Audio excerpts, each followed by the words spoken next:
Today we're going to teach you how to make our seeded quick bread. I love quick breads. It's such a forgiving batter. You can make great substitutions. This is a great recipe if you don't have a lot of time and you're new to baking. And I'll show you some great techniques along the way. Let's get started.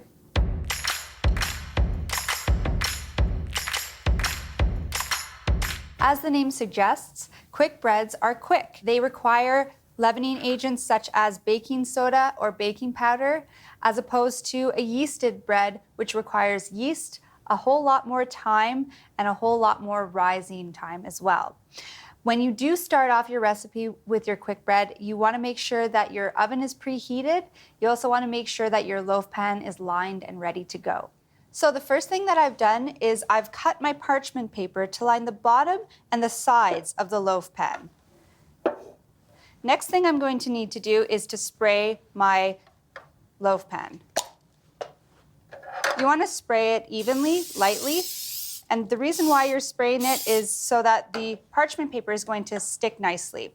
Now, parchment paper has a tendency to roll up or curl up when it is bought in a roll, so you want your curl side to go down so that your parchment paper doesn't kind of curl on you. So this is looking good. If you have a lot of excess, then you can kind of cut it, but you definitely want at least 1 inch so that you have handles to lift up the baked loaf when it's done baking. To the all-purpose flour, I'm going to add our whole wheat flour. To that, I'm going to be adding our baking soda, baking powder, and salt. We're also adding pumpkin seed and sunflower seed to the dry ingredients. Flaxseed and white sesame are going to go in as well. And to finish, we have our caraway. And the key to a successful recipe is to properly measure your ingredients. Have you ever followed a recipe to the letter and still had your pastry dough or your bread dough come out really dry? It could be as simple as how you measure your flour. I'm going to show you the difference in how you measure and the proper way to measure. Most people just scoop their flour like this and level it off like that. And we're just going to weigh this now. And it comes to 241 grams. Now I'm going to show you the proper way to measure your flour. You want to take your measuring cup and actually take a spoon or another scoop and scoop it right into your measuring cup, just like this. And you're going to mound it up. And then you're going to take it and level it off, just like that. And now we're going to weigh it and compare. And it comes to 215 grams. So as you can see, that's a difference of 2 tablespoons, which makes a huge difference in the end result of your baking.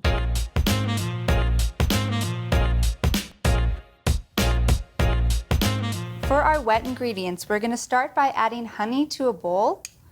This is going to give the recipe a little bit of sweetness and really balance the flavor out. To that, we're going to add olive oil, milk, and some buttermilk. If you don't have buttermilk in your fridge, there's an easy buttermilk substitution that you could make quickly at home. My recipe calls for buttermilk, but I don't have any. What can I use instead? This is a question we get a lot. I have 3 great options for you. The first option is to take a cup of milk. It can be either skim, 2% or whole milk. You can add to that a tablespoon of lemon juice or a tablespoon of white vinegar. I'm going to add the lemon juice. You just simply add it to your milk, give it a quick stir, and let it sit for 5 to 10 minutes, and then it's ready to put into your other ingredients. Another option is to use cream of tartar, 1.5 teaspoons here, and that is also an acid. It will not change the flavor of your milk, however. Buttermilk has a sour flavor or a tangy flavor. And then your final option is to use plain yogurt, and that will give you the sour component as well as the consistency of buttermilk. These are 3 great substitutions that you can use for your buttermilk in your recipe. Now that we have our dry ingredients and our wet ingredients, it's time to start mixing. Now you can overmix your dry ingredients or you can overmix your wet ingredients, but once those two combine, it is imperative that you don't overmix your batter.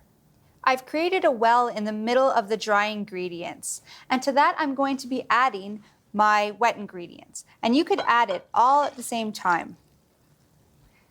And this is where you don't want to overmix it.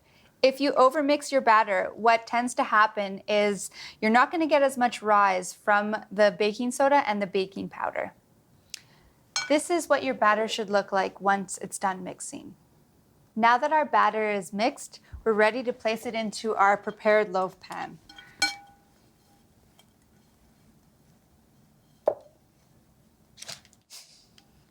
And once it's evenly distributed, we're going to top it with a few pumpkin seeds and sunflower seeds.